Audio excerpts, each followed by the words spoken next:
Welcome बच्चों। Last time हमने test ली थी और उस टेस्ट में आप लोगों ने आंसर पेपर्स भेजे तो बहुत सारे बच्चों का वो सही भी है, लेकिन कुछ बच्चों को थोड़ी परेशानी जाती है। इसलिए दूसरे दिन हमने कुछ 2-4-5 टेस्ट से ये रखा है कि हर टेस्ट के बाद में उसका एक्सप्लेनेशन हो जाए ताकि हर बच्चे को उसका क्या हो, फ़ायदा हो। ठीक है, तो चलो हमारे पास में हमने यहाँ पर जितने भी क्वेश्चंस उसमें आपको दिए गए थे उसके आंसर्स भी रेड पेन से हमने लिखे हैं। ठीक है, लेकिन सिर्फ आंसर दे देने से काम नहीं होगा, तो वो आंसर्स आए कैसे उसको भी हमको एक्सप्लेन करना है। तो चलो यहाँ पर पढ़ते। हमारे पास है पहला question, the law of motion of the particle is given by. तो देखो ये आपके पास जो दिख रहा है, मैं यहाँ पर हेडिंग डाल देता हूँ, फर्स्ट नंबर का है। तो आपको ये law of motion of the particle is given by, तो ये जो यस है, तो यस यहाँ पे क्लियर कट लिखा है, डिस्प्लेसमेंट है। तो यस इज इक्वल टू अपने पास क्या है बच्चों, 3t² माइनस 4t प्लस 5 है। ओके, देन क्या कहा, s is the displacement in centimetres and t is the time in second. Then find the velocity at t is equal to 2 second. ठीक है, तो आपको क्या करना है, जब टाइम 2 सेकेंड होगा यानी t is equal to 2 second होगा तो आपको वेलोसिटी निकालनी है। आप सबको मालूम है बच्चों, फिजिक्स में वेलोसिटी का फार्मूला क्या है, डिस्प्लेसमेंट अपॉन टाइम। यानी आप सिंपल वी अगर निकालना चाहते हैं तो ds बाय dt होगा। हम बोलते हैं ना rate of change of displacement with respect to time, ये करना पड़ेगा। सो यहाँ पे मैं इस डिस्प्लेसमेंट को यानी यस यानी जो मटेरियल दिया है इसको डेरिवेटिव लेना पड़ेगा। तो चलो लेते हैं। यहाँ पे ये 3 है, t² का होगा ट्वाइस टी यानी ये बन जाएगा 6t minus 4 as it is, t का तो 1 होगा और यहाँ पर बचा है हमारे पास में 5, तो 5 का होगा 0। यानी simple v is equal to आप 6t माइनस 4 लिख सकते हो। अब बच्चों करना क्या है, यहाँ पर टाइम कितना दिया है 2 सेकेंड, तो आपको वेलोसिटी चाहिए at t is equal to 2, ये कर देना है। तो t की जगह पे 2 रखो तो ये 6 है इंटू ये 2 माइनस 4, सॉल्व करो तो 6 2 बनेगा 12 माइनस 4 मतलब ये बन जाएगा 8। और क्योंकि ये सेंटीमीटर और सेकेंड में दिया है तो आप यहाँ पे लिख सकते हैं सेंटीमीटर पर सेकेंड। तो बच्चों आपका यहाँ पर 8 सेंटीमीटर पर सेकेंड ये आंसर रहना चाहिए। तो यहाँ पे I have written here 8, actually वहाँ पे सेंटीमीटर भी लिखना चाहिए, बस थोड़ा सा 1 मिनट की बात है यहाँ पे। ठीक है, सो यहाँ आपको मैं सेंटीमीटर पर सेकेंड लिख देता हूँ। ठीक है, तो ये आपको थोड़ा सा ध्यान में रखना है। ठीक है, अब बच्चों यहाँ पर हमारे पास में कितना आंसर आने वाला है, 8 सेंटीमीटर पर सेकंड। अब जिसका भी आया होगा तो अच्छी बात है, जिस किसी का नहीं आया होगा तो इस तरह से उसको समझना। ठीक है, चलो आगे बढ़ते हैं, सेकंड नंबर का क्वेश्चन देखते हैं। ठीक है, अब यहाँ पे क्या कहा, the point on the curve. तो कर्व कौन सा है, गिवन कर्व, तो हम बोलेंगे direct y² is equal to x। अब बोलेंगे सर एकदम अच्छा क्यों नहीं लिख रहे, भाई ये MCQ है और MCQ को थोड़ा सा फास्ट करना पड़ता है। ये गिवन कर्व हो गया वेयर टेंजेंट मेक्स 45 डिग्री का angle with the x axis. ठीक है, तो सबसे पहले आपको मालूम है तो पॉइंट निकालना है। समझो वो पॉइंट जो है वो पॉइंट कौन सा है, x1 y1, ऑलरेडी हम पढ़ चुके हैं। तो पहले क्या करो, इसका डेरिवेटिव ले लो। तो डिफरेंशिएट विद रिस्पेक्ट टू क्या होगा, 2y into dy by dx। ठीक है, और x का डेरिवेटिव तो आपको मालूम है 1 होगा। अब यहाँ से आप क्या करो, मैं थोड़ा सा आगे बढ़ता हूँ। So dy by dx is equal to ये 1 है और 2y नीचे चला जाएगा, हो जाएगा। अब पहले हम इसका स्लोप निकालेंगे। ठीक है, तो क्या बोलेंगे स्लोप के लिए, तो dy by dx at given point कौन सा लिया हमने, x1 y1। तो स्लोप यहाँ पे क्या बन जाएगा, तो ये 1/2। अब देखो x होता तो x1 रखते, y है तो y1 रख देंगे। तो यही बच्चों हमारा क्या रहता है, स्लोप। तो मैं इसी को कह लूँगा दिस इज योर स्लोप यानी यम है। ठीक है, अब आगे क्या कहा, where the tangent makes 45 degree with the x axis. X axis के साथ में एंगल कितना बनाती है, 45 यानी थीटा हो गया 45। तो आप यहाँ से भी टेंजेंट का स्लोप निकाल सकते हो। तो स्लोप ऑफ टेंजेंट क्या होगा, यम इज इक्वल टू फार्मूला है, ये कभी हम पढ़ चुके हैं, tan थीटा। tan थीटा का मतलब tan 45 हो और tan 45 बच्चों होता है 1। तो अब देखो यहाँ पे यम आया ये और यहाँ पे यम जो है ये आया 1। ठीक है, मतलब ये चीज़ और ये चीज़ सेम होंगे। सो क्या बोलेंगे, सो 1/2y1 इज इक्वल टू क्या बनेगा 1। अब इससे क्या करो, y को अकेला करो तो y1 उधर जाएगा, 1 नीचे आएगा, यानी सिंपल बोलो y1 1 जा y1, तो यानी y1 इज इक्वल टू बनेगा 1/2। ये बन गई आपकी y1 की वैल्यू। ठीक, अब हमने लास्ट टाइम जब पढ़ा था, जब ये हमारा टॉपिक चला था, तो वहाँ पे देखा था हमने कि ये जो पॉइंट है, ये पॉइंट हमारे कर्व पर है। तो जब आप कर्व पर है तो इसमें जब रखेंगे तो क्या बन जाएगा, ठीक है, कि y1 square is equal to x1। ये पॉइंट यहाँ रखने के बाद में हमको ये मिल जाएगा। अब already we have this value of y1, so करना क्या है, y1 के जगह पे we will put 1/2 and its square, that will give us the value of x1 and that will be 1/4। ठीक है, क्यों, क्योंकि हमारे पास में 1/2 का स्क्वायर 1/4 है। और इसीलिए अगर रिक्वायर्ड पॉइंट की बात करते तो x1 y1 जो बन जाएगा वो क्या बन जाएगा, तो x1 आया 1/4 और y1 होगा 1/2। तो बच्चों इस तरह से ये करना था। ये हमारे पास में सेकंड है, x1 1/4, y1 है 1/2। ठीक है, ये आपको ध्यान में रखना है। थर्ड की तरफ बढ़ते हैं। यहाँ पर बच्चों देखो, यहाँ पर भी वही सेम क्वेश्चन है। क्या है, स्लोप उन्होंने खुद दिया, अब आप लोग को स्लोप निकालने की जरूरत नहीं, डायरेक्ट होगा। तो point on the tangent to the curve, ये टेंजेंट दिया ये कर्व, ये इस कर्व को, तो y इज इक्वल टू क्या है, it is 3x minus 2x square. ठीक है, हैज स्लोप, ठीक है, इज, तो आपको भी यहाँ पे भी क्या निकालना है, पॉइंट। समझो फिर से पॉइंट ले लेते y1 x1 y1। ठीक, इसको सॉल्व करो तो क्या होगा, dy/dx, यहाँ पर बनेगा 3, 2 आएगा तो 4x होगा। ठीक है, अब यहाँ पर आप क्या निकालो, dy/dx एट x1 y1। तो यहाँ पर आपको क्या करना पड़ेगा, यहाँ y1 रखा था, ठीक है, यहाँ पर क्योंकि यहाँ पे y था तो y1 बन गया, यहाँ पे x आया है तो 3 माइनस 4 x1 होगा। तो यही आपका क्या है, स्लोप है, यही आपका क्या है, स्लोप। बट यहाँ पर उन्होंने खुद स्लोप कितना दिया है, -1। सो यहाँ पर हम क्या करेंगे, यम की वैल्यू रखेंगे, but m is equal to क्या है, -1। अब ये यम इज इक्वल टू ये आया और ये यम ये है, इसका मतलब क्या, आगे पुट करो तो ये 3 माइनस ये 4 है, 4 इंटू एक्स की वैल्यू बन जाएगी हमारे पास में -1। ठीक है, ये हो गया हमारे पास। एक मिनट, थोड़ी सी मेरी गलती हो गई, यहाँ पर ये यम की वैल्यू ये है और यहाँ यम की वैल्यू ये, मतलब ये दोनों वैल्यू क्या होंगी, सेम, मतलब 3 minus 4x1 is equal to क्या होगा, -1। ठीक है, अब आप 4x1 को उधर भेजो, -1 इधर आएगा, यानी 3 + 1 और उधर होगा 4x1। यहाँ से आगे बढ़ेंगे तो 3 + 1 बनेगा 4 इज इक्वल टू 4x1। ठीक है, अब यहाँ से 4/4 करो तो आपको मिलेगा x1। सो x1 की वैल्यू बन जाएंगी बच्चों 1, क्योंकि 4/4 क्या होगा, 1। अब जैसे यहाँ पर हमने काम किया था कि ये इसमें पॉइंट रख दिया, तो ये जो है ये भी तो इसी के ऊपर है, तो यहाँ पे रखने के बाद क्या होगा, तो y1 is equal to 3x के जगह पे x1 और 2x1 स्क्वेयर। ठीक, अब ये यहाँ पे y1 चाहिए आपको।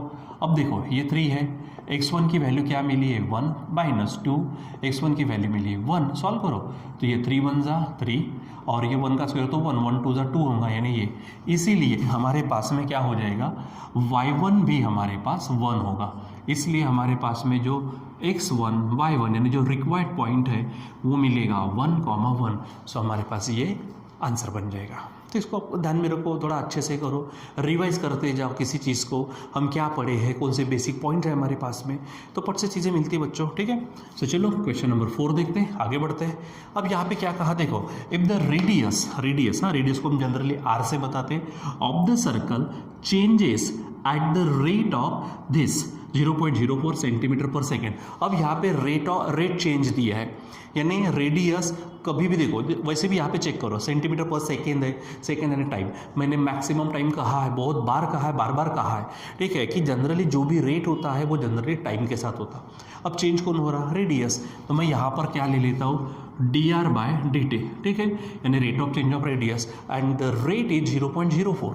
ठीक है, मैं लिख देता हूँ 0.04। ओके, देन क्या पूछा है मुझको आगे, then the rate of change of its area, circle का एरिया। तो पहले एरिया ऑफ सर्कल लेते, एरिया ऑफ सर्कल आपको मालूम है बच्चों πr² है। ठीक है, अब यहाँ पे इसका रेट ऑफ चेंज निकालना है। ठीक है, तो मैं सिंपल करूँगा dA/dt। देखो ना कहा क्या है, then the rate of change of area यानी dA/dt। ठीक है, तो dA/dt क्या होगा, यहाँ पर ये पाई तो सामने गया, ये r² है, r² का आंसर क्या होगा 2r। हो जाएगा।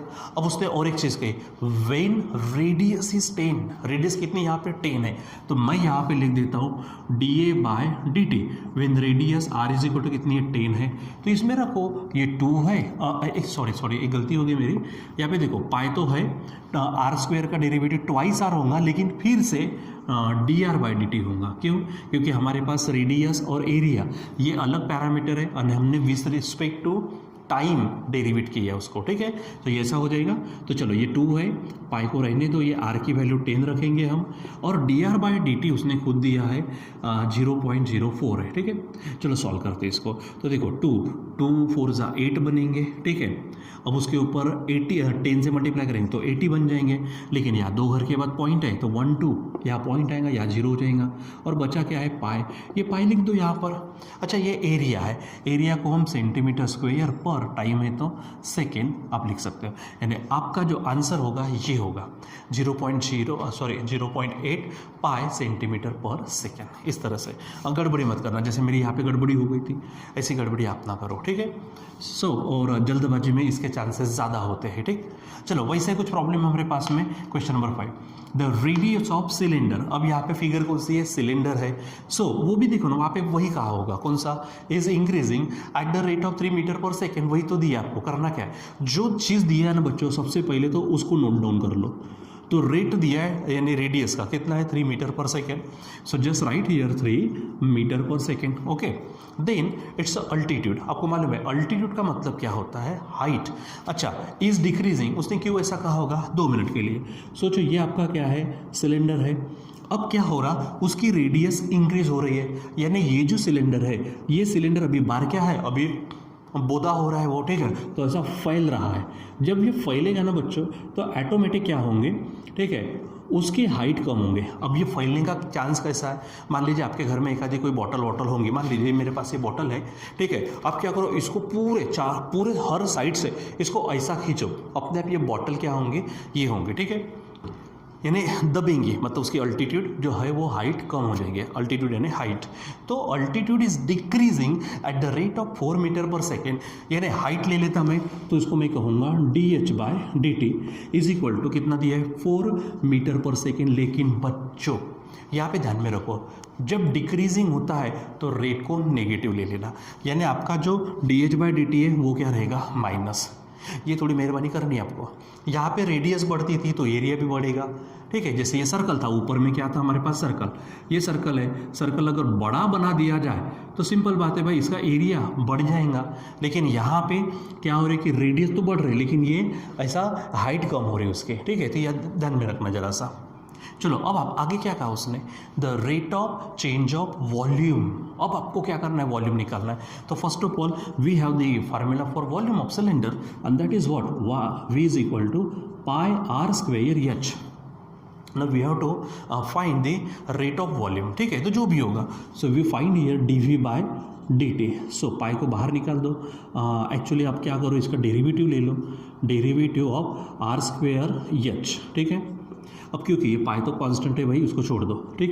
ये आर स्क्वायर एच, इसके बीच में क्या है हमारे पास में, प्रोडक्ट है, शायद आपको छोटे अक्षर से दिखेगा नहीं, आर स्क्वायर एच है, ठीक है। सो यहाँ पे प्रोडक्ट रूल लगेगा, तो प्रोडक्ट रूल क्या कहता, first into derivative of second plus second into derivative of first.